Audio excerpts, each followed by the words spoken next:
Thank you so much, Lokesh bhai, for a splendid deliberation. Always been, and we extend our deepest gratitude for all kind of pain you have taken yesterday. Friends, reassemble very quickly because once again we are heading for will be sort of time, sir. We are heading for another most important session on IRAC norms and which is being the backbone of any bank audit. And for this, we are having with us today CA Nilesh Joshi from Bombay. He is a partner with Mukund M. Chitle and Company with 16 years of experience purely into bank audit. He has a flavor of doing NBFCs and forensics, and his expertise and insights on bank is phenomenal. So without wasting much of time, may I request our secretary, Sri Aditya Maheshwari, to welcome CA Nilesh Joshi ji.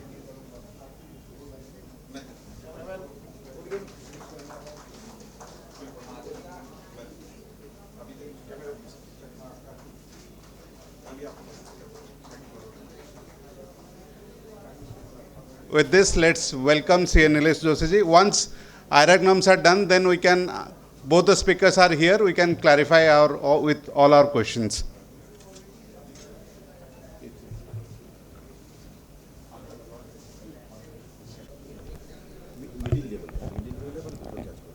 अच्छा okay.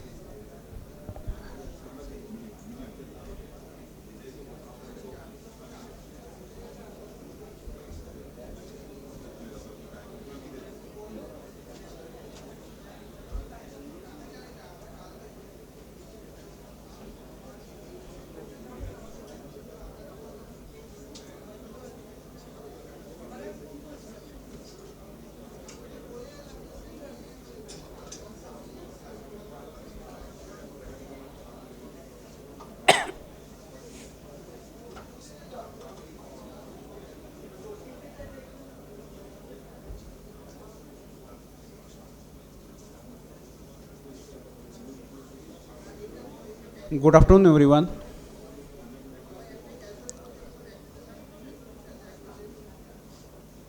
So we are now going to discuss the most important part of our whole bank branch audit, one which is covered by Lokesh ji, and now other is IRAC, that is NPA identification. Normally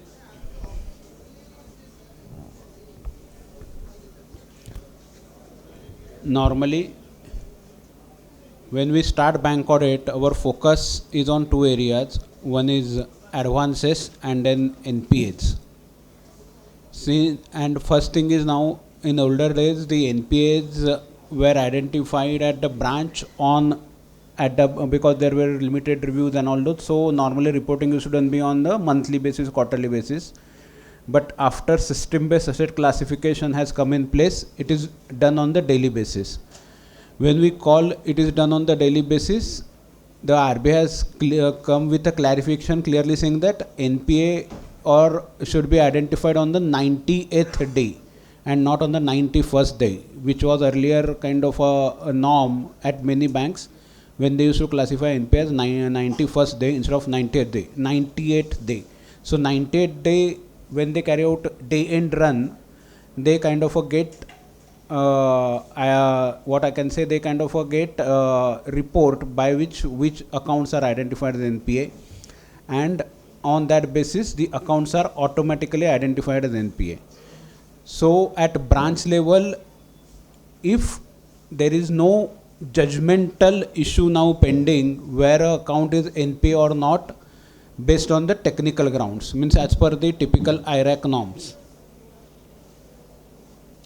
So now when you are going for the audit, what will happen is that you will get a report, system generated report, which gives you the NPA data, and you have to check based on the loan dump whether NPAs have been classified correctly.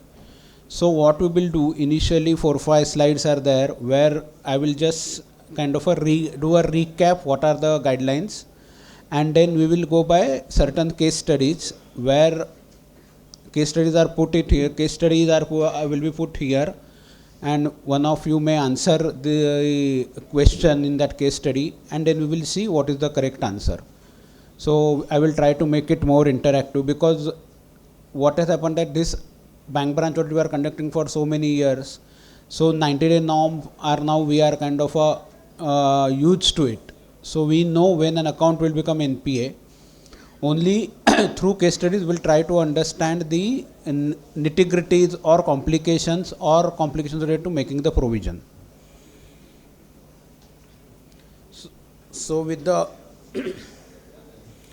with the new guidelines kicked in from the November 2025, these are not master circulars. Now these are master directions which have kicked in, and these are compilation of various guidelines issued by the RBI. So if you see these directions, at the end of the direction it mentions that what circulars have been repealed. So kindly go and see what circulars have been repealed, because what has happened is that certain circulars remained as it is, and most of the circulars they have consolidated in these master directions. Now the simple is that if you go to RBI website, and the best thing what RBI has done is that if you go to any of the circular which is of the previous year, it says withdrawn. So now there is no confusion whether that circular is applicable or not.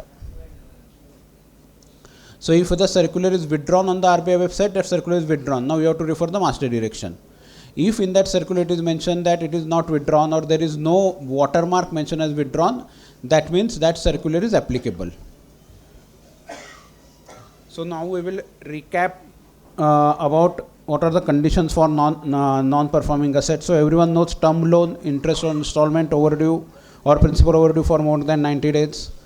The bills which is remaining overdue for more than 90 days. Cash credit, there is no concept of installment, there is no concept of interest payment.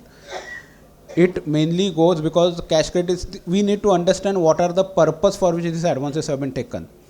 So term loan is taken for the tenure where the borrower might have bought home, machinery, plant. So that is over the tenure. So it is not for his day-to-day requirement. So financing is done for the tenure. Bills are given as a working capital finance. I will come to this on bills. Please remember, bills purchase has other connotation also with respect to MSME. I will come to this. Then there is cash credit account. So Lokesh must have covered in what for cash credit is used. Cash credit is used for the day-to-day operations of the borrower. So it cannot be having my interest is getting served after 90 days. It is something where rolling should keep on happening on regular basis. So whenever you are reviewing any cash credit, you need to see that what is the turnover in the cash credit and whether that turnover is matching with the turnover of the borrower. So cash credit account, there is no concept of overdue, there is a concept of out of order. So the out of order concept is that when a cash credit account or OD account will be out of order, is that the balance in the account is in excess of sanction limit or drawing power, which is more than 90 days, or no credits for continuously 90 days, or credits are not enough to cover interest debited during the previous 90 days period. The third category is there in many of the SBI system-based classification was not initially configured. Rather large private sector banks whom I have interacted with, they were saying this is not a concept. But when the circular gave clarity around 3 years back, then at that point they started classifying it. So even I had discussion with certain PSU bank around 4 years back as a SCA. They were confused how to actually configure it in the system. Then in one of the PSU bank, we only told that how they have to do it. So please see that the third, when you do a CC account reviews, please see that the third condition is also satisfied to consider an account is PA. Then there are crop loans. So crop loan installment of principal or interest remains overdue for 1 or 2 crop seasons. Depends on the long or short duration crops. So this is again a tricky. Crop loan, from where I come, Maharashtra, has become a very sensitive issue now. We have started audit in some banks. There now we have observed that every farmer is expecting a debt waiver. And in Maharashtra, in the new budget, the scheme which they have brought is that the farmer who is paying regularly will get 50,000. The farmer who is not paying and he is NPA, he will get the full debt waiver. So now those farmers who used to pay regularly, they also stop payment. So this year it will be a great issue with the respect of actually identifying a crop loan as NPA or not, because we have observed that people have stopped paying their installment and interest. So crop loan is there is a separate guidelines for crop loan. So it will not go by the normal term loan criteria. It will go by the criteria you have to identify as per the SLBC. There is a state level banking committee issued for each state, which gives which crop is a short duration crop, which crop is a long duration crop. So whenever you go for audit, you ask for that division, which is a short duration, which is a long duration crop as per SLBC, and based on that you have to then identify that account, whether it is a PA or NPA. And what I said earlier is that previous 90 days period shall be inclusive of the day for which the day end process is being run. So day end process will be run on the 98th day. So all accounts should have been marked as NPA on the 98th day. End of the 98th day. So at the day end. Yeah. Any period till 90th. So whatever, even if it is a 15th Jan, you have to go back 89th day. So 98th day on 15th Jan will be the 98th day. So now it is a daily marking of NPA. So when there is a daily identification of NPA, it will be 98th day will be the day on which NPA will be marked. Now this also you have to identify that when they are doing a daily marking, the daily marking, it should be seen in the system.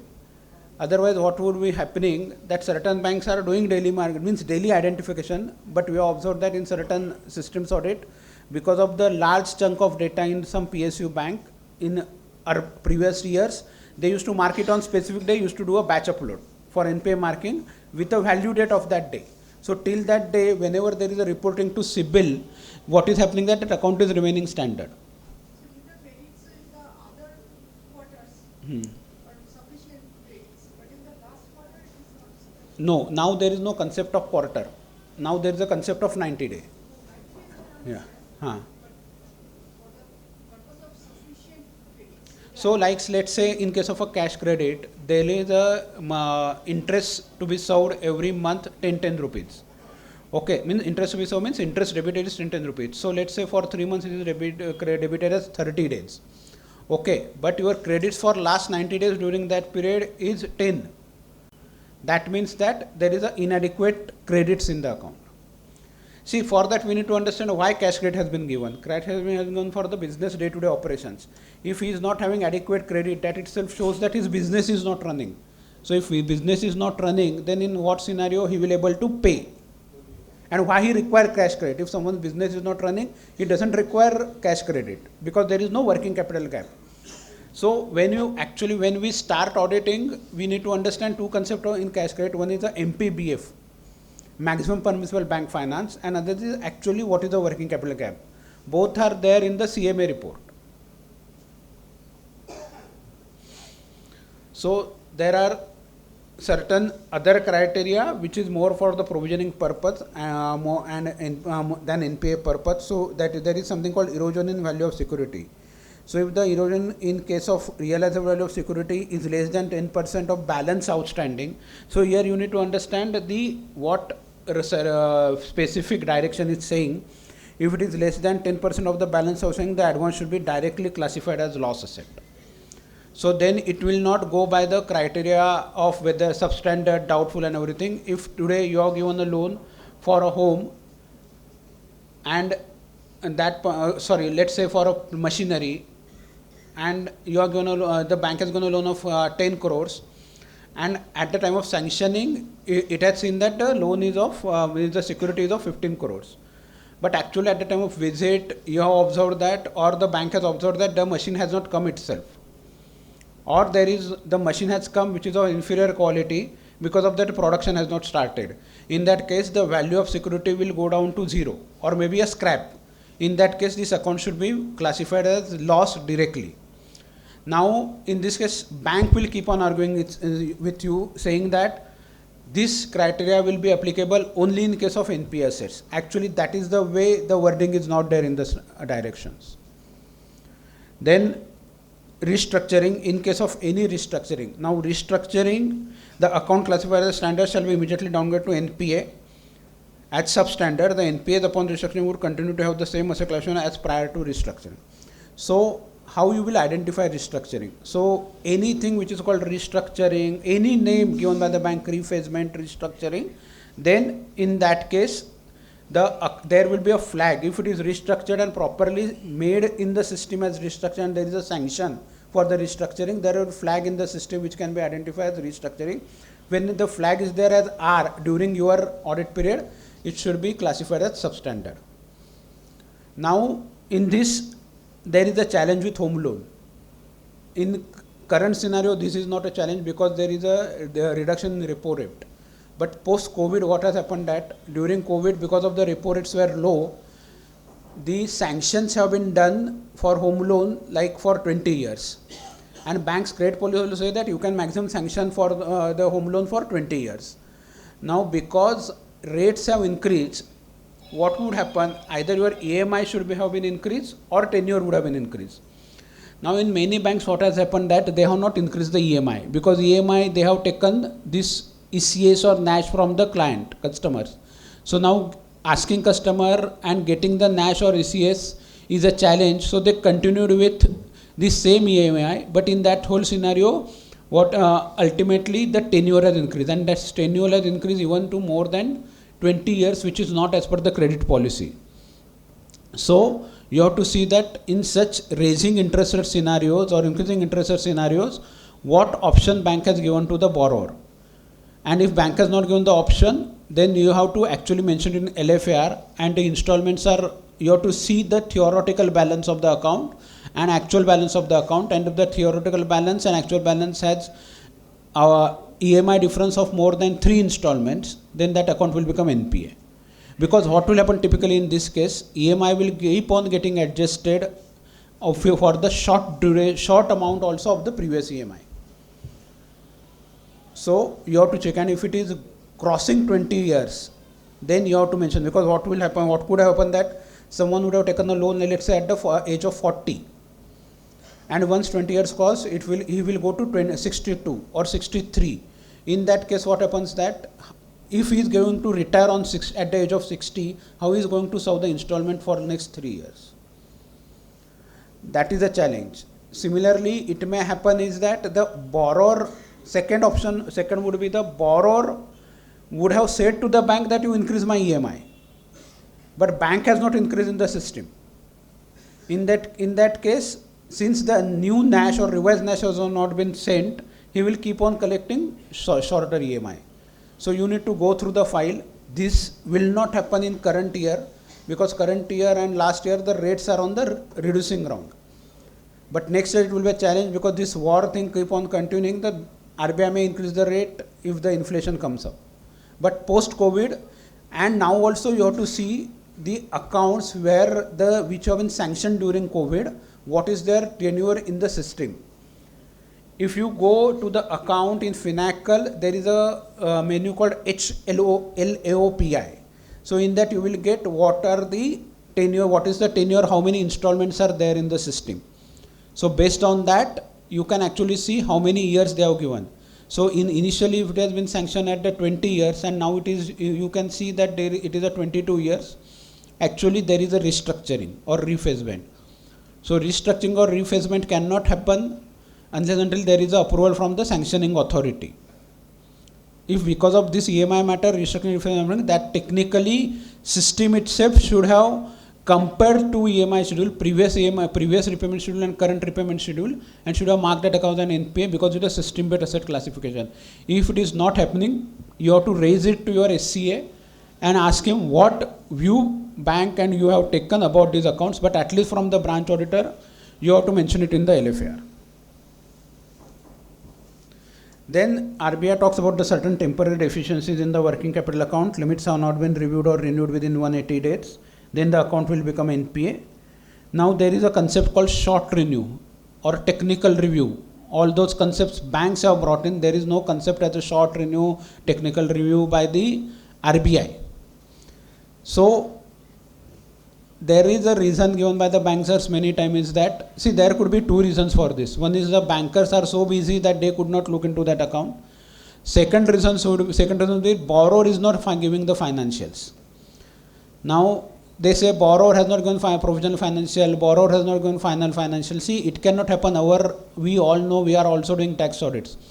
Even if a borrower who is under tax audit has completed, submitted his return by 30th November, even if he is in transfer pricing also.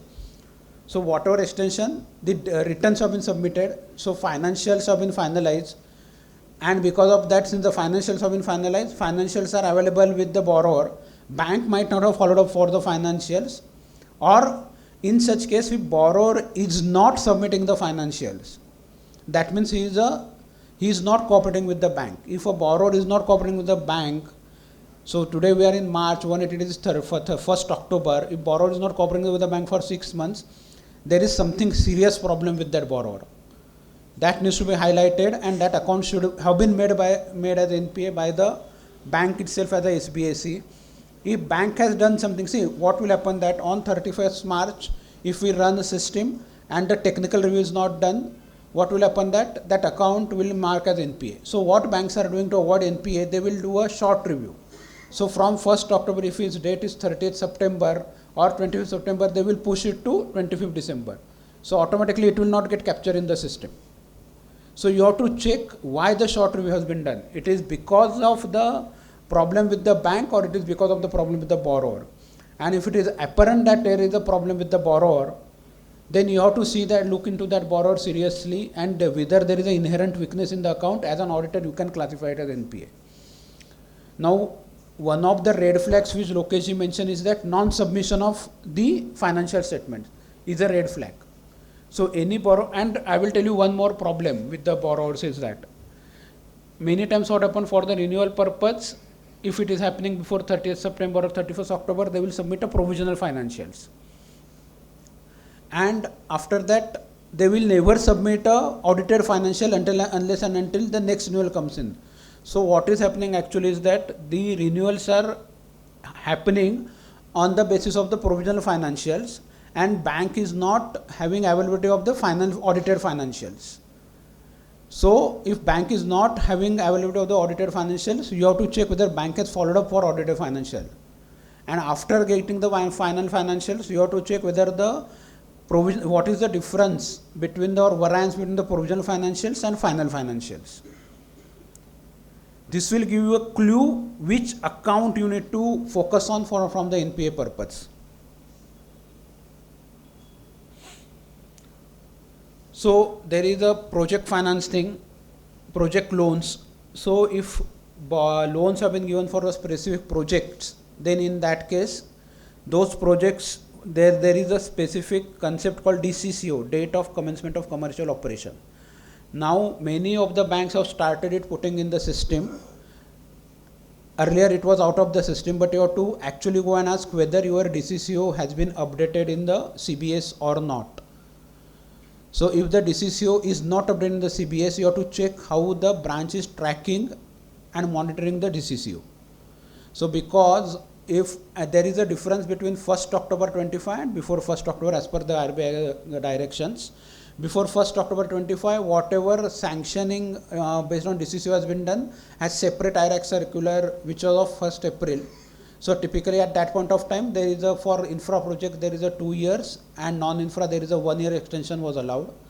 And in case of after post 1st October, you have to also there is a change that now they have given clearly 2 years for non-infra and 3 years for infra. So that we will come in the next slide. So you have to see, first thing is that how they have identified something as a project finance. Once they have identified a loan as a project finance, then DCCO will kick in. Yesterday only I was with RBI. They are saying that banks have a practice that for convenience and avoiding the DCCO thing, they say that the loan is given for the hypothecation of machinery and not for the project finance. So automatically what happens, the DCCO concept goes away. So now the NPA classification remains only with the record of recovery. So what happens in that case, that NPA will be classified based on record recovery, and RBI, the banks need not have to follow for the DCCO.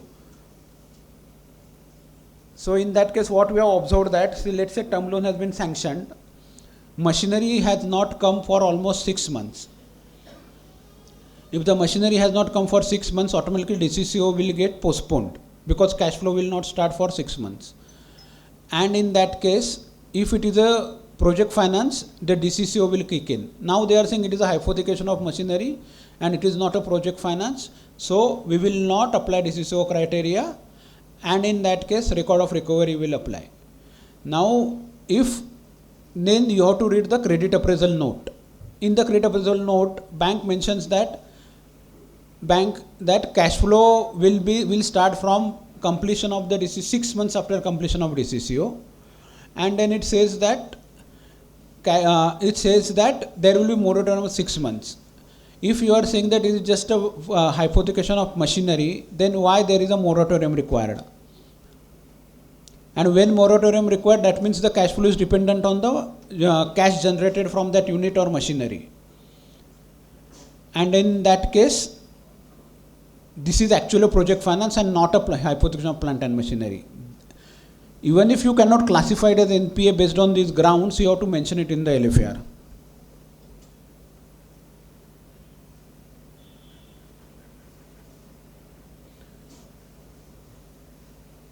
So this is the new directions which talks about infrastructure loan. It is 3 years, and in case of non-infra, 2 years. And they have also given conditions for cost overruns. So cost overrun excluding interest during construction up to maximum 10% is allowed. Cost overruns in financial through standby credit facilities specially sanctioned by the bank at the time of financial closure and which has been renewed with any cap till the drawdown under facility, and various conditions are there which I am not reading because there are case studies we have to give. So you can go through the circular. There are this condition when this DCCO can be extended and what is the definition of cost overruns. This is very important, asset classification to be borrower wise and not facility wise. So what you have to check is 2 things.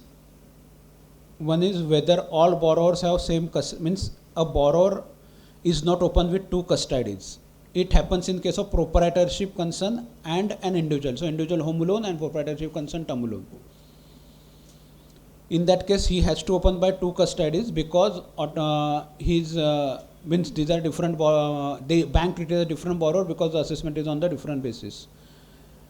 Then you have to check whether the PAN of the proprietor and PAN of the individual as a home loan will be same. So that should be the criteria for you to identify an account of a person, individual. That is a PAN. So you have to go by the PAN. Then bills are discounted LC should not be classified as NPA. Now there is one more concept has come in this bill discounting is in case of MSME trades platform. So banks have come with a rather RBI has initiated kind of a program and given approval to three platforms for trade discounting exchange. These are called TREADS. So if your branch which you are dealing in on the trades platform, you have to see that the custody of the bill discounting party whose bills have been discounted has the term loan. I have seen in a bank where they have a specific branch which has been identified for the trades platform, and trades platform from that only they are discounting the bills, and they have other branch which is a large corporate branch where they are doing for that buyer lot of term loans and CC large exposure around 1,000 crores. So what has happened that because they have given 2 different custodies, their regular account when it became NPA, very large account became NPA, but this trade, the loan on this trade platform, because it's a supplier, it is actually a supplier finance. because banks are assessing, let's say there is a Adani kind of a loan. So Adani, they have given from their large corporate branch, but trades platform where Adani, they give a separate sanction for the Adani for discounting all bills which are all bills of the suppliers of Adani. So we requested them, we told bank that when you are giving a facility or renewing a facility of Adani, you should also consider the renew facility which is there in the trades platform. And now many banks are routing these loans through these bill discounting to trades platform, because as per RBI guidelines, all bills routed through trade platforms or all actually through trade platform is through to MSME, because it is for the MSME bill discounting and all are priority sector. So once something is going to be classified as priority sector, banks try to do it because they achieve that priority sector limit. So if you are doing any bill through trades platform, you have to check that whether there is the same custody given for the that supplier, so the bill whose bills are getting discounted.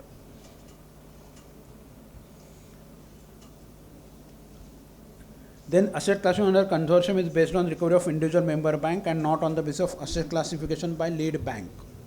But here what the banks need to check is that CRILIC, which earlier speaker has referred. So CRILIC report you will get, so it may not, the bank may not classify it as a NPA because their record of recovery is good. But you will surely get a highlight that if a bank is consortium bank, one of the consortium bank is marking an account as NPA, then there is a problem in that account. And in that case, you need to check that account, that how in this bank the account is maintained regularly. Or is there something this borrower is doing so that the account is maintained regularly in bank. I will tell you my experience. We were doing a concurrent of a very large bank and very large branch in Mumbai. There is an account which was continuously overdue and somehow is managing less than 90 days. This is before the SBSE. So that it remains. So in every report of concurrent audit, every year, every month we are writing this is overdue, this account needs to be closely monitored and all those things. And we realized by this March, this account will become NPA. So typically as a concurrent auditor, what has happened is that in March, this is one of the SCA audited branch. So branch manager came to us and told in the month of around 15th March that कि आप अभी मत आना next एक महीने के लिए, क्योंकि हमारे स्टैट्यूटरी सेंटर ऑडिटर आ रहे हैं ब्रांच ऑडिट करने के लिए, फिर वो यहाँ पे 15 दिन रहेंगे, 8-15 दिन रहेंगे, तो आपको एंटरटेन मतलब आपको डेटा प्रोवाइड करना डिफिकल्ट हो जाएगा. But as you all know who are doing concurrent audit, there is a deadline given for a concurrent audit. You have to submit report by 10th April. So we told them that it will not happen. You get a confirmation from your inspection department that even if you are not in branches, they will not take any action if we submit the report with delay. So that branch manager, he was of a DGM cadre, so he could get that permission, that he allowed that for the month of March, the account the auditor, concurrent auditor can submit report by 20th of the April. And we were kind of having this account always in mind that this account will fall short, will become NPA by March. So somehow he could avoid it in February. So what has happened that we completed, means we were not going to that branch, we also have our branch audit. So we went to that branch on 15th April. By that time the SC has completed his audit, and since he was from outside Mumbai, he told that I will come and sign the reports after once I am in Mumbai. So you tell that this region is also under me, so he has to complete some other branch. So he went there. And he said, and the partner requested them, I will sign the report afterward, you can send his returns for consolidation purpose. Fortunately. So when we started our concurrent audit, this account was always in our mind, and we could see that this account is regular in March also. So then it's like a investigation exercise for us that how this account remained regular in March. So we started digging the account. And we started digging the account, we realized that the account has got credit from one of the office account. Then we went to office account. As usual, office account has n number of entries. So we somehow identified certain entries around 30th March, and then we saw that from where, if this office account is 0 on that day, from where credit has come in this office account. And we found that the credit has come from one of the account maintained in that branch of a PF trust. Now, then it becomes very interesting. So we asked the branch that how you can debit a PF trust account and credit to inter-office account. Because when there is a debit to PF trust account, it has to go to the company or the employee directly. Why it should go to the inter-office account? He said, no, there was a request by the company, so we debited to inter-office account, and then we have decided it, but what happened because of the pressure, we have decided it to remit, do the RTGS after 31st March, because company has already paid to the employee. So there, we requested them to keep it with us, and we will remit it on after 31st March. This has triggered further investigation for us. So we started asking for vouchers. And when then we realized that this is nothing but they want to credit, they want to save that NPA account. So they have kind of given, credited that account through the funds from this PF trust. And that SCA was kind of known to me. And then that branch manager became very aggressive. He started non-cooperating during concurrent audit, all those things started happening. So he said that my statutory central auditor has already closed the branch. Then why are you reopening the March report? Now you cannot say that this account is NPA because he has already signed, otherwise you will have problem with him. So I said, okay, I will call him. Because I was knowing him, I called him. I told him we are a concurrent auditor and this is what we have observed. So he was so happy that he called me. He directly, wherever he was doing bank or branch, office branch or region, he came down immediately on the next day to that branch. He saw everything. Then he called me there. I explained him everything. He was so happy. Today also he keeps on remembering that incident after almost 8 years. He says that that time you saved me because I have almost going to sign that branch. So when you are, even if you get 4, 5, 6 days for the branch audit, you have to be very cautious that how these accounts have been regularized at the last minute. So eventually it was declared NPA? Yeah. So what happened that, what is happening today is that because it is a daily marking, you have to take the overdue reports for identifying NPA which was of the odd dates which are available at the branch. So what happens that we have the tendency of taking overdue reports of every month end. Now it is a daily marking. You should take overdue reports in between.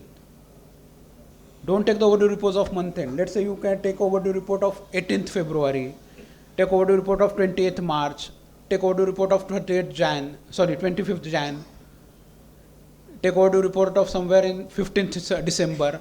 When you take last 6 months overdue reports in this fashion, you will come to know how the trajectory of accounts are. Once you kind of do a trend analysis of these accounts, you will be able to know which accounts should be focused. This is very important for sampling also. Otherwise, वो top 10 accounts, top 15 accounts, above 10 crore account, मतलब वो तो करना ही है as per RBI requirement, but we get lost in that. So you need to do a sampling properly when you do when you do the audit. So don't go by the month end or quarter end kind of a scenario. Every report is available in the bank. Take in between the reports for everything. कोई भी bill है, उसको बोलो अच्छा ये bill का report लेना, ये बिल का बिल्स ओवरड्यू का रिपोर्ट आता है, पैकिंग क्रेडिट का, बीच में का कोई भी रिपोर्ट दो. बिकॉज पैकिंग क्रेडिट का तो ऐसे नहीं होता ना, वो बिल मंथ एंड पे ड्यू होगा. जब वो डिस्काउंट करेगा उसके 90 डेज के, उसका जो भी साइड यूजर्स बिल होगा, साइड बिल होगा, उसके बेसिस पे वो ड्यू होता है. So typically NPA classification, this remains common. Substandard, doubtful, loss. So substandard is 12 months since the date of NPA. Doubtful one is asset which remains in doubtful category up to 1 year. And everything I am taking considering the previous day, both days inclusive, because now it is considered. Then doubtful asset which remained in doubtful category for 1 year up to 3 years, and asset which remained in doubtful category for more than 3 years. See, if you use any of the AI also and you tell AI that gives me the formula, AI gives you the formula which you can directly copy paste in Excel. So you did not keep on wasting time to develop the formulas. So understanding of NPA classification. So sanction amount, this is a type of facility. So sanction amount is, let's say 1 crore. NPA date is 8 September. I have taken in between days because now it is a daily basis classification.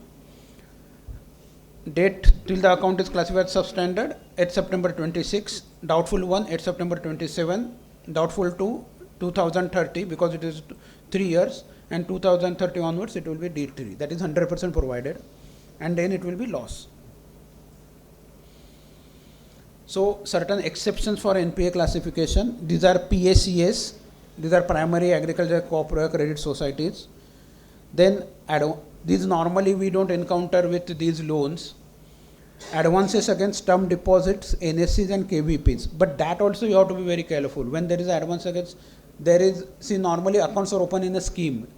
So when you get a loan dump, you should ask that scheme codes will be there in the loan dump. You should ask what these scheme codes represent. So every scheme code will represent a type of loan. So it may be term loan, loan against FD, loan against security, kind of a thing. So once you map those scheme code, what happens that when the initial SBAC or system based classification have been coded, it was coded based on the scheme code. So any asset, let's say it is under scheme code of loan against fixed deposit, will not be classified as NPA. So they kept it out of NPA. But what you have to check is that one is whether there is a FD, on the FD lien has been marked in the system. You cannot only have lien which is marked on the FD which is physically available at the branch.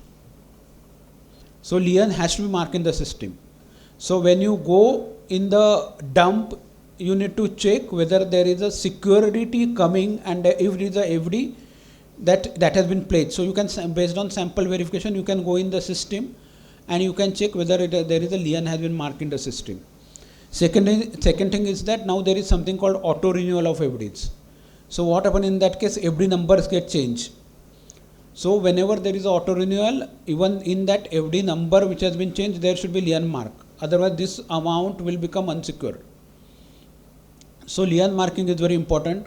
Now many banks have kind of made it account number. So account number, once it is pegged or lien mark, even if there is a renewal, it automatically gets lien marked.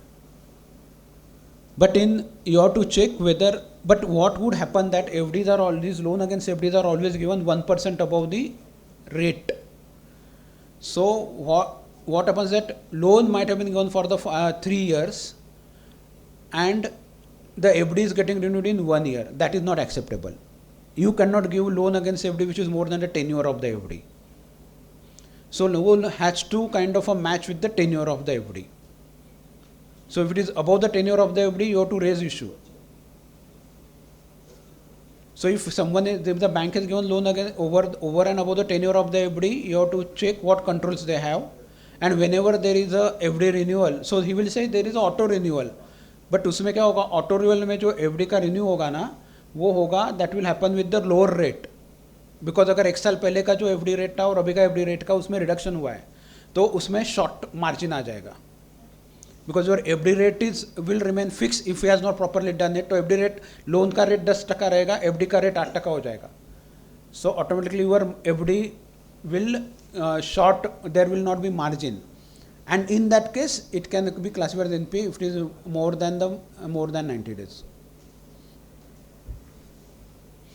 Central government guaranteed advances cannot be marked as NPA to the extent of the amount of the guarantee and tenure of the guarantee. So total 100 crore का loan है, out of that subsidy का guarantee दिया हुआ है 60 crores. Then 60 crore cannot be, up to 60 crore it cannot be marked as NPA. 40 crores can be marked as, shall be marked as NPA. And this exemption is not available for state government backed guarantees or any advances. कभी कभी क्या होता है, कोई state government guarantee भी नहीं देता, वो एक लेटर ऑफ अंडरटेकिंग देता है. I have seen account where कि अकाउंट में टर्नओवर ही नहीं है, but state government has taken undertaking that will keep on paying the bank. So this is something which RBI has recently come out, and even finance ministry has said something called fiscal deficit of the state government or the state borrowings outside the books of the state. There is a report of RBI. It will be very nice. It is a nice report to read. Then certain exception. There is a provisioning related exception with respect to ECGC, then export project finance and credit cards. It should be minimum amount due. It cannot be the total amount due. Income recognition. Bank should not charge and take interest should not be charged to the account on any NPA account. Then fees and commission earned by the renegotiation or reissuing. So restructuring पे अगर कोई fee लिया है, so that should be apportioned over the restructuring period. It cannot be taken upfront. Then income, bank shall recognize income in NPA accounts only on realization, cash basis पे. Even if कोई security भी लिया होगा, जिसको कोई bank कर बोलते हैं non banking assets, that also should be taken as income, interest income only on realization. So any case of any NPA realization, पैसा आएगा तभी उसका income book होगा, otherwise नहीं होगा. Interest accrued and credited to income account should be reversed except for the interest capitalized. Then in case of NPA accounts, fees, commission and similar income cannot go in the borrower's account. Borrower's account cannot be debited. Yes, sir?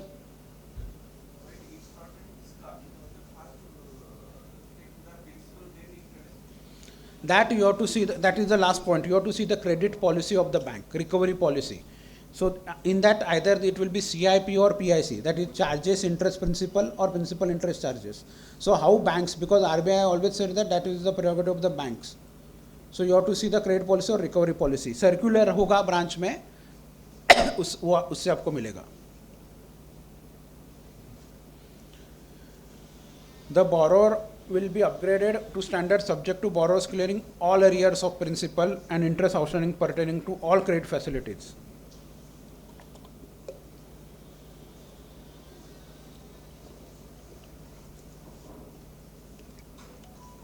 इसमें ऐसा हो सकता है कि एक term loan है, term loan का interest more than 90 days due था, इसलिए वो अकाउंट एनपीओ हो गया और उसके साथ उसका दूसरा कैश क्रेडिट था वो भी एनपीओ हो गया पर वो रेगुलर था. So at the time of upgradation cash credit also should be regular and term loan also should be regular, means all arrear should be received.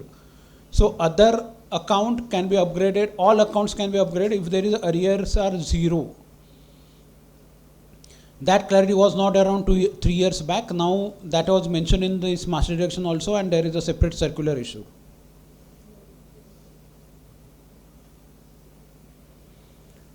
Then provision for NPA. This is typical substandard account, 15% in case of outstanding, and additional 10% for unsecured exposure. So which is personal loan, credit card, for that 15. It is 25%, and in case of others, which is secured, unsecured ab initio, that is 25%, secured 15%. So wherever there is an infra account which has gone bad, 20% for escrow accounts. More than 12 months, that is 25, 40, 100 based on the D1, D2, D3 criteria. 100%, if banks decide it to be 100 loss account, it should be 100%. So provision, banks can say we want to make higher provision based on the actual loss, or you can also say that if you feel that the provision made by the bank is inadequate considering the inherent weakness in the account or your assessment of the valuation. कभी कभी क्या होता है कि security का valuation report तो है but title report में कुछ प्रॉब्लम है, टाइटल सर्च रिपोर्ट में. और I will give you example, there is a big one of the banks have funded a machinery in a very big plant. So what has happened that they have considered it as secured. अभी typically मैंने उनको पूछा, they told me that this is a secured advance, NPA हो गया, इसको as per the guidelines we will make it 25% provision.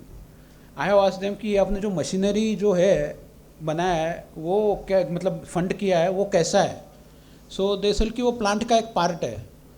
तो मैंने बोला कि वो अभी निकाल के आप बेच सकते हो क्या सेपरेटली, अल्टीमेटली क्या है, why there is a security for realisation purpose. अभी अगर आपने उसको पजेस कर सकते हो क्या आप, तो बोला पजेस नहीं कर सकते, वो तो अभी it is a integral, that machinery is one of the machineries which is in the supply that factory line of the on the shop floor. So वो निकालेंगे तो वो प्लांट नहीं चलेगा, तो उसको ऐसे सेपरेटली नहीं बेच सकते. It should have been sold as a plant itself. तो मैंने बोला कि आपने इसको सिक्योरिटी कैसे किया जब आपने इसको असेस किया. If you can not sell it separately, how you can finance it. नहीं वो तो बहुत सब बैंक्स इन्वॉल्व थे बड़े बड़े, तो हमने भी कर दिया. तो मैंने बोला बड़े बड़े बैंक्स इन्वॉल्व थे, ठीक है, बट आपका एक्सपोजर है 15 करोड़ फॉर दैट मशीनरी, बाकी का एक्सपोजर 100 करोड़, वो तो पूरा का पूरा प्लांट बेचेंगे ना, आपको मशीनरी कैसे सेपरेटली बेचने देंगे. So you need to see whether that asset which has been financed is easily sellable by the easily possessable or sellable by the bank. Otherwise that is not of use because वो separately उसको sell नहीं कर सकता. 100% provision करेंगे. हाँ, and you should issue MOC for 100% provision. वो branch manager कुछ भी बोले उसमें.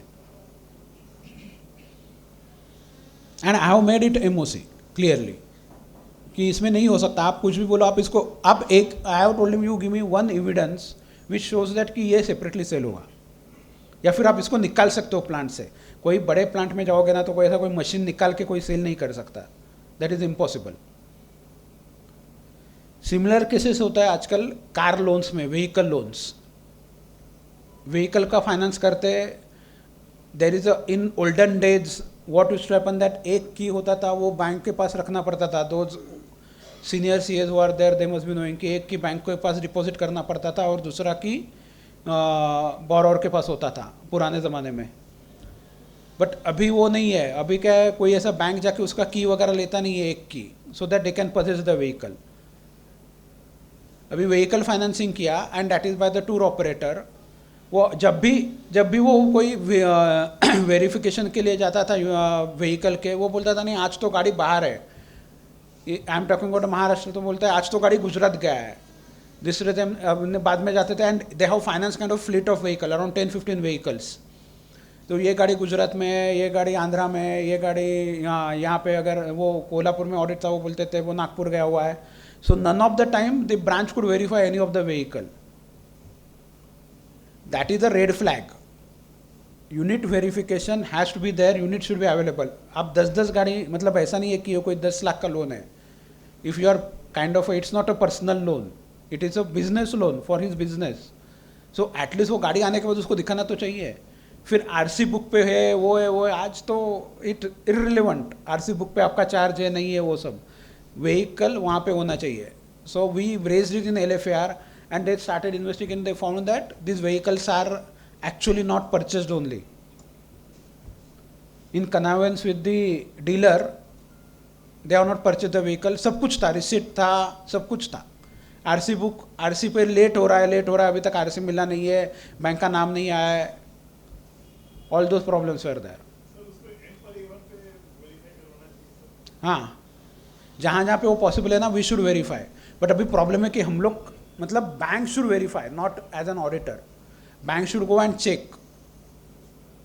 आज काफ़ी सारे ऐप्स भी है, आप अगर वो ऐप डाउनलोड करोगे और नंबर डाल दोगे ना, तो एटलीस्ट ये पता चलता है कि व्हीकल का इंश्योरेंस लिया हुआ है, उसका PUC हुआ है कि नहीं. So that is also possible. वो ऐप्स पे नहीं आता, एम परिवहन पे आता है.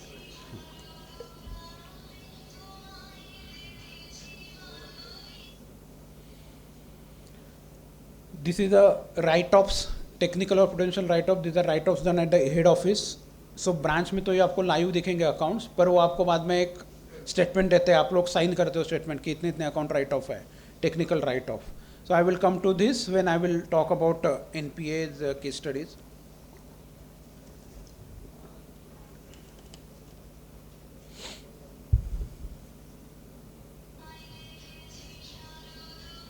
So now we'll start with the case studies. So EMI is of 50,000 and we are sitting on the 1st June. What will be this account? NPA or standard?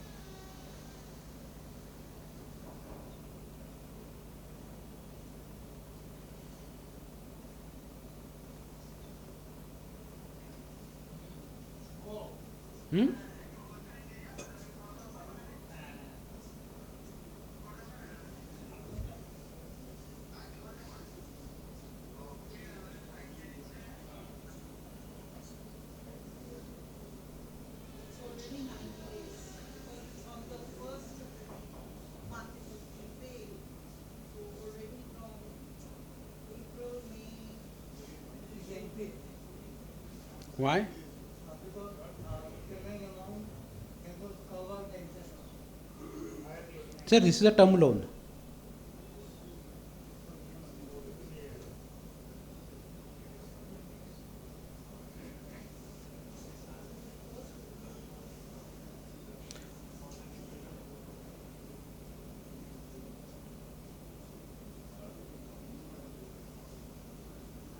Any case,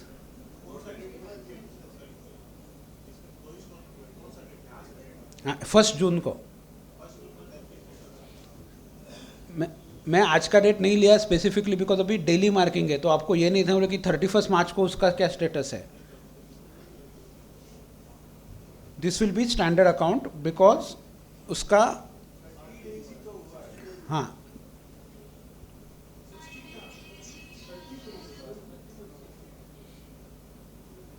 so account would not be marked as NPA as of June 30th since the oldest installment outstanding is of May 1. So it has not crossed the 90 days limit. What would be your answer if rupees 35,000 have been prepaid on April 25 instead of 50,000?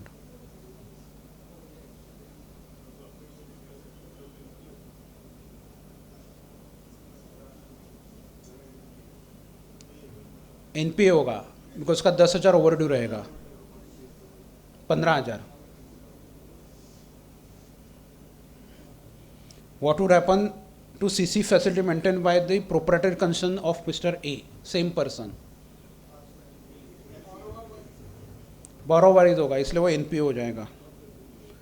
There you have to check the PAN because in case of custody will not be useful because everywhere proprietor and individual custodies are different, so you have to check the PAN.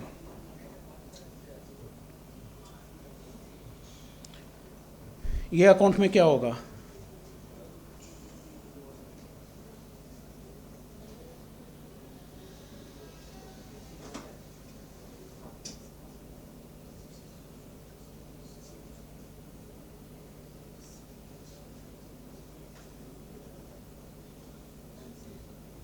Why? Out of order actually, हाँ, right? It is out of order. it is out of order. More than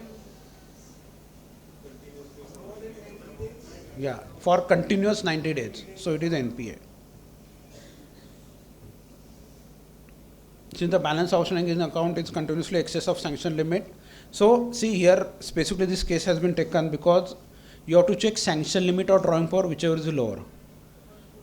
So here sanction limit is 145 because what happens that in case of CC we always go by the drawing power, DP, stock statement देखते हैं तो उसके concept से जाता है. So sanction limit or drawing power, whichever is lower you have to take. So it would have been reverse, like sanction limit is let's say 176 and drawing power is 145, then also this account would have been NPA.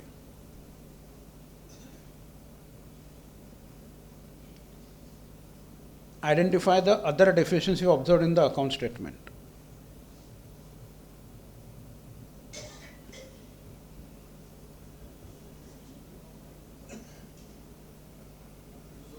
Funds received from savings account, not a normal business transaction. हाँ, it is not a normal business और same day वो वापस जा रहा है. That means this account is actually NPA. So this kind of account can fool the system which banks are using for SBSC.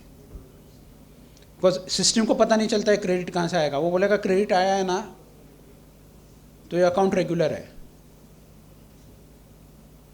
So system can not identify because system में logic इतना built up करना कि ये credit कहाँ से आया है, उसका क्या हुआ है, उसका उसी का अकाउंट है क्या, that is difficult.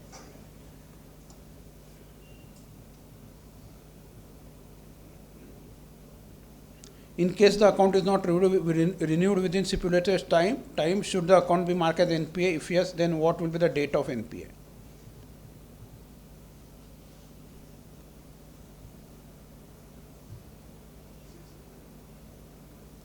(180th day from April 6, 2025).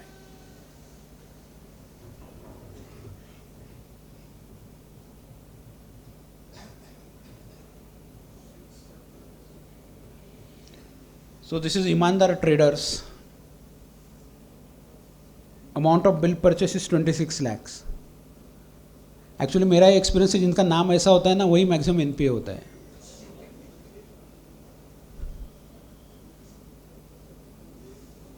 So date of purchase is 3rd March, due date of bill is 15th March. आप सितंबर 30th के लिए देख रहे हो.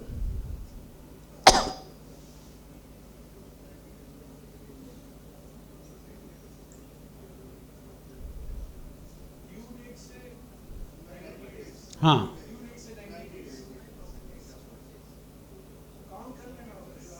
हाँ,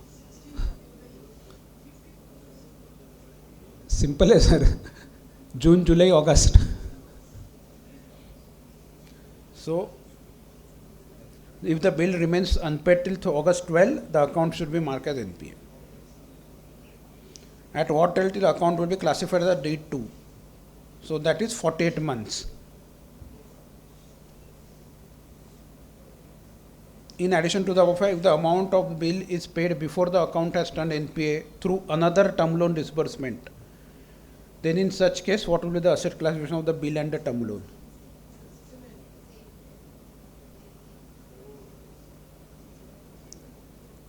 Why?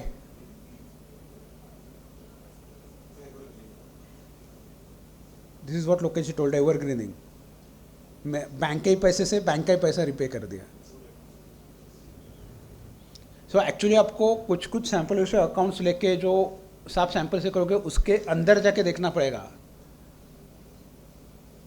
There are various menus available in Finacle, HACS kind of a thing where you can go and actually see. अभी इसमें time कितना मिलता है ये बहुत बड़ा इशू है. सर इसमें अकाउंट मिले तो रिपोर्ट करने की मजा है, ऐसा हाँ. नहीं ऐसे नहीं होगा ना, आप कोई ऑडिट करोगे डिटेल में तो पता चलेगा. So monthly principal demand, monthly interest demand, overdue since December 15 and date of NPA is March 15, 2026. There is no repayment since December 15 in the account. What will be the amount of interest to be reversed at the date of NPA?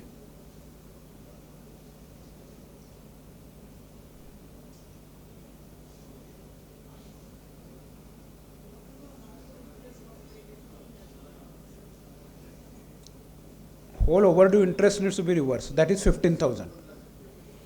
See, there are two concepts. One is unrealized interest. Though this 15,000 is unrealized interest, and there is a concept of uncharged interest. Uncharged interest is that post account become NPA, you cannot charge any interest. So there cannot be any debit in the account after accounts become NPA. Abhi there is a argument by banks where they say that in case of cash credit account we keep on charging interest. नहीं तो हम लोग वो track कैसे रखेंगे? But that is not allowed. You have to keep it separately in memorandum books.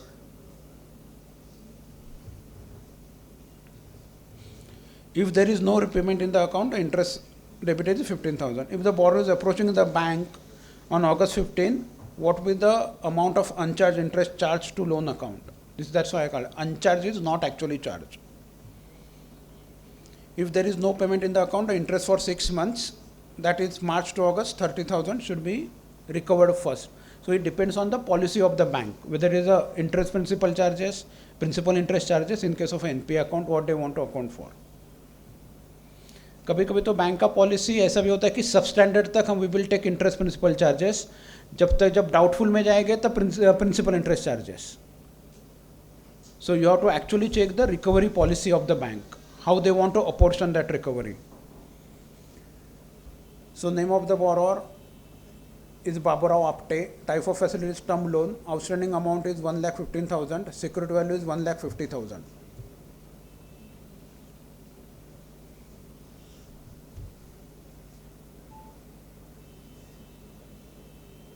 And date of NPA is 8th August. What would be the provision? इसमें थोड़ा calculation करना पड़ेगा, मैं आंसर दे देता हूँ. Since the amount outstanding is less than realisable value of security, the entire amount is fully secured. So जो secured portion है उसके ऊपर डिपेंड ऑन D1, D2 या D2 होगा तो 40% लगेगा, D2 D3 होगा जो, और D3 में 100% लगेगा, D2 होगा तो 40%, एंड अनसिक्योर्ड पोर्शन में 100% ना. हाँ Hmm. and we are on 2026. 6. We may argue that the security is not reliable unless there is a good case and the value of that security valuation report is made available. So in case of all accounts above 5 crores, the security valuation report should not be more than 3 years old. Because it's 2026. Yeah. So if the valuation of security report is 3 years, more than 3 years old, you should not consider it as a valid security valuation report. You can make it 0. Loss. Yeah, directly loss.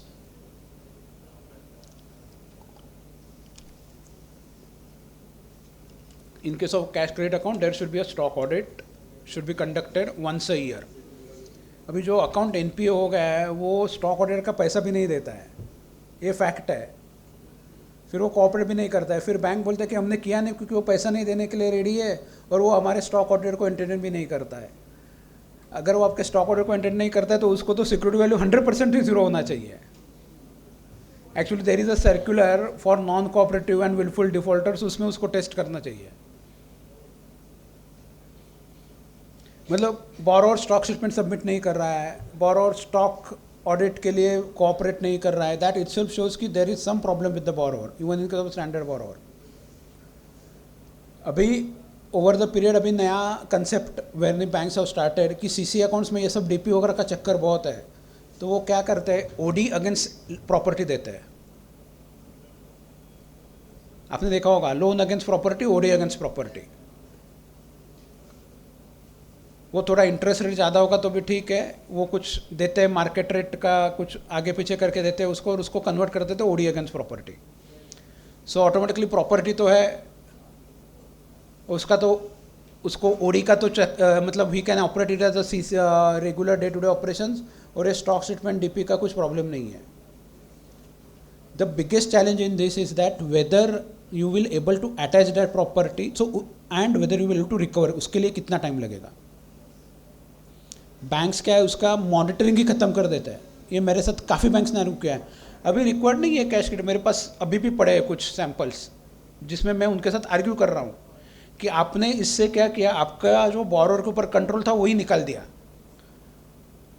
उसका जो धंधा चल रहा है उसमें उसको cash credit के लिए आपको stock statement, provisional financial submit करना ज़रूरी था, अभी उसकी ज़रूरत नहीं है. Because you want to accommodate him, you actually taken higher credit risk. वो बोलते हैं नहीं हमारे पास सिक्योरिटी तो है ना. मैं बोला आपका अगर एनपी हो गया तो सिक्योरिटी कितने साल बाद रियलाइज होगा. वो सरफेसी में जाएगा, सरफेसी में आप नोटिस दोगे, 3 साल उसके ही चक्कर में चले जाएंगे. Sir, they will think from the banker's perspective. या They won't think from the legal perspective. They won't know an interest rate. Yes sir, they want to know the interest rate, but interest rate 10 रुपया है और आप risk ले रहे हो 100 rupees का. So there is a interest rate risk की जगह पे क्रेडिट रिस्क पे ऊपर चैलेंज आ रहा है.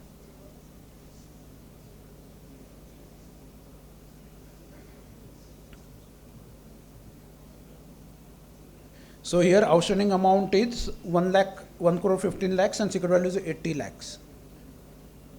So it will typically unsecured portion पे 100% आएगा, secured portion पे respective D2 और D3 category, D1 D2 category का आएगा. हाँ, this is very important. These two things you have to be very careful. One is something called ECGC and there is something called CGT-MSC.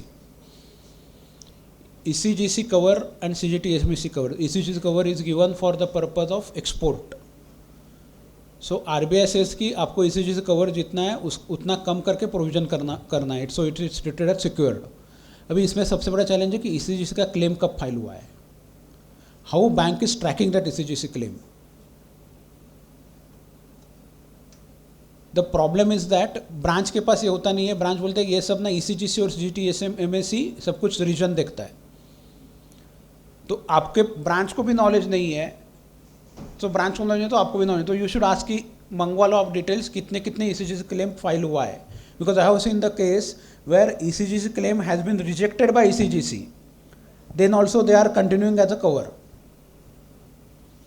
There is second thing, something called CGT-MSC. CGT-MSC में सबसे important है when they take a loan under CGT-MSC scheme, there is something issued by CGT-MSC called CG PAN.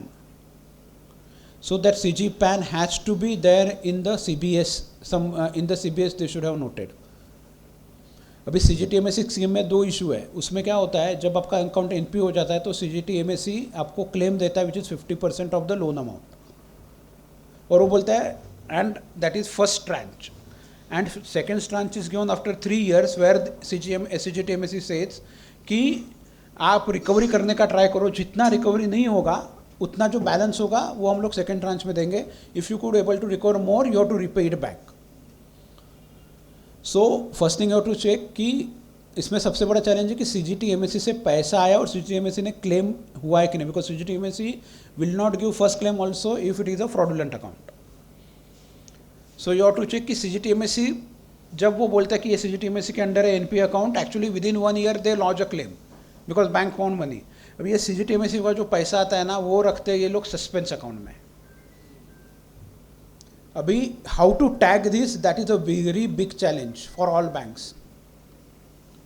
तो आपको bank level पे देखना पड़ेगा कि वो बोलते हैं हाँ इसका CGTMSE कवर है, NPA हो गया, 1 साल हो गया, D1 में चला गया, तो उसको पूछना चाहिए कि बॉस इसका तो आपको अभी क्लेम आया होगा, तो क्लेम कहाँ पे है. अगर क्लेम आया इसका मतलब कि बैंक ने ये क्लेम दिया, मतलब CGTMSE ने क्लेम प्राइमा ऑफिस रोल पे एक्सेप्ट किया है. अगर वो पैसा आया तो उसका लिंक दिखाओ with the suspense account. Once you could they could able to establish link, take this CGTMSE cover. If they cannot establish the link, the biggest problem is that this amount is lying in the suspense account, and suspense account can be misused for the fraud. So there should be link mapping should be there for CGTMSE and ECGC covers. ECGC के case में 7 साल हो गए उसका claim नहीं आया है, तो बॉस किस चीज़ का ECGC कवर, मतलब वो लॉस अकाउंट भी हो गया फिर भी वो फॉर्मूला से बोलते हैं कि ECGC कवर है. सो you should insist in case of ECGC and CGTMSE कि अगर आपका रीजन भी सबमिट कर रहा होगा जो भी रिटर्न है, अगर जोन सबमिट कर रहा होगा, सेंट्रल पे होता होगा, कहाँ पे होगा, मैं ब्रांच साइन कर रहा हूँ जहाँ पे प्रोविजन कम आ रहा है, you should give me the evidences that claim has been accepted, claim has been approved, claim has been rejected, which stage that claim is currently in case of ECGC and CGTMSE. और CGTMSE का तो reconciliation with the suspense account of the every CGTMSE account which is NPA has to be there. अगर पैसा आया तो पैसा नहीं आया तो यू हैव टू इंक्वायर कि पैसा क्यों नहीं आया. सो जस्ट एक फॉर्मूला जो है वो उससे मत जाओ. लिमिट आई थिंक अभी बढ़ा दिया है वो, बिकॉज वो MSME का ही लिमिट बढ़ गया ना, वो देखना पड़ेगा मुझे एक्चुअली, अभी ऑफ एंड याद नहीं है, बिकॉज MSME का जो लिमिट बढ़ गया बिकॉज CGTMSE में लिमिट इंक्रीज हो गया. If in your any of your branches, if they have bought a portfolio of MFU, microfinance units, आजकल वो डायरेक्ट असाइनमेंट में दे बाय पोर्टफोलियो बैंक्स, उसमें भी देर is a concept called CGFMU, central something credit guarantee scheme for micro finance unit. तो उसमें जितना भी आप पोर्टफोलियो वो ब्रांच बैंक ये करता है, सिक्योर करता है, उसका 15% तक अलाउड है as a NPA, and out of that you get 75% of the amount. तो टेक्निकली वो अमाउंट आता है कुछ, your secured portion, covered portion आता है 72% ऑड. तो अगर कोई बैंक से ये लोगों ने वो माइक्रो फाइनेंस यूनिट का पोर्टफोलियो बाय किया और आपके ब्रांच में वो है, then in that case you to check कि इसके ऊपर प्रोविजन कैसे हो रहा है. और अगर वो CGFMU गारंटेड है, because this is what I have seen from both side, where NBFCs are generating micro finance portfolio and selling it to bank, and NBFC gives a statement to the banks. So when you see from the both sides, you realize there is a risk because there is a communication gap. ये बोलेगा हमने CGFMU portfolio पे CGFMU को फी पे किया है, but actually when you start inquiring, they have not, NBFC has not paid the fee. So if fee has not been paid, that portfolio is not secured. So there should be clear communication from the NBFCs that if the portfolio is secured, whether premium has been paid. Because ये SHGs जो होते हैं ना, self help groups, उस वो micro finance unit के under आता है, और काफ़ी सारे NBFCs है जो ऐसे जनरेट करते हैं, 16% पे जनरेट करते हैं और बैंक पे को 9% पे बेच देते हैं. So you may come across this kind of a transaction.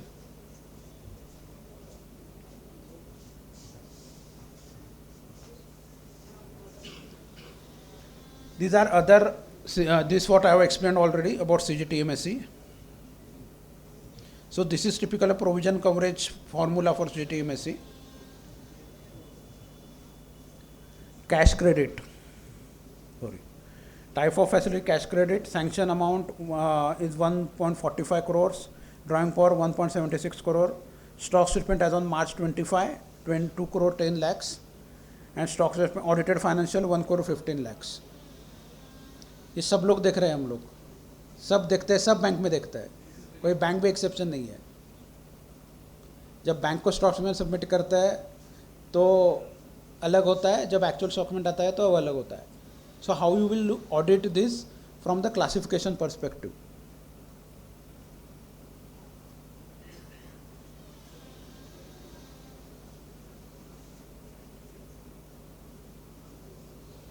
So you have to see whether bank has actually visited that client place. Unit verification हुआ है क्या, यूनिट विजिट रिपोर्ट में क्या लिखा है, इतना स्टॉक है क्या, और उसने एक्चुअल स्टॉक इंश्योर कितना किया है. वो इंश्योर कर रहा है 1 करोड़ 15 lakhs और स्टॉक में दिखा रहा है 2 crore 10 lakhs. That itself shows that he is not maintaining that much stock.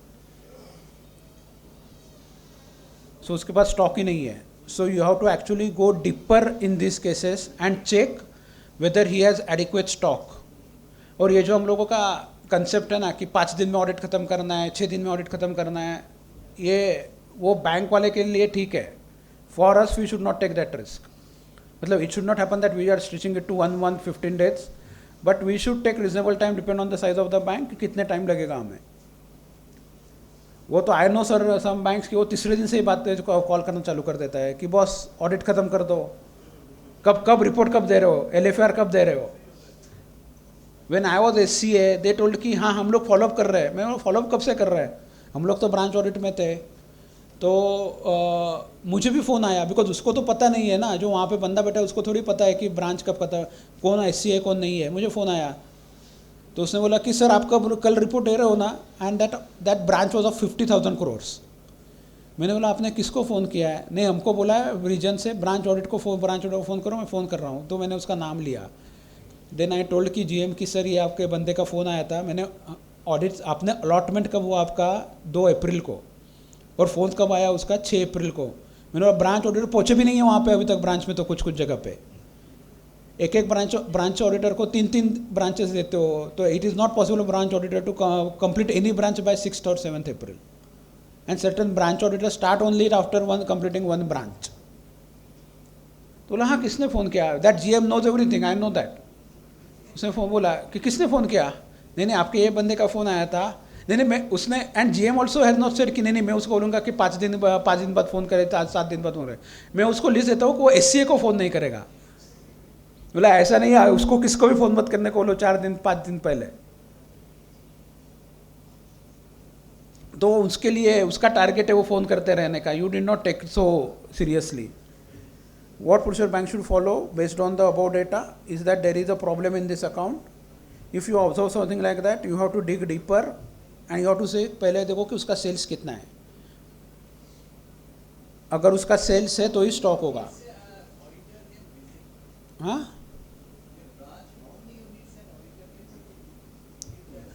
see frankly speaking auditor did not go and visit. That is my personal view, because if you visit you are carrying your more responsibility. एक तो आपके पास time भी नहीं है इतना. अगर unit visit करने होगा तो एक दिन कम से कम जाएगा. उसमें यूनिट विजिट करना तो ब्रांच के लिए तो बहुत अच्छा है. वो पहले तो आपको लेट करेगा. अगर 1 घंटे का जाने का रास्ता 1 घंटे का होगा तो घुमा के 2 घंटे लगेंगे. 2 घंटे में पहुँचोगे तो आपको लंच खिलाएगा, उसमें और 2 घंटे लगेगा. फिर आप यूनिट विजिट कितना करोगे. So better not to go for that, because we are then increasing our risk. अगर कुछ अकाउंट में कल कुछ हो गया तो वो बोलेगा देखो स्टार्ट ऑर्डर में विजिट किया था ये. So better you rely on the documents available at the branch and created by the branch.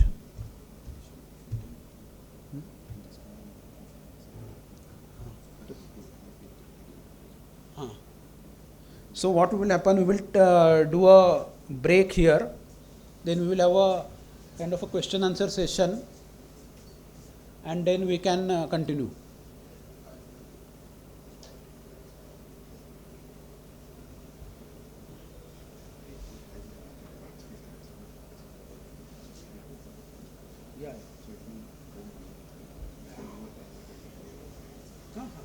We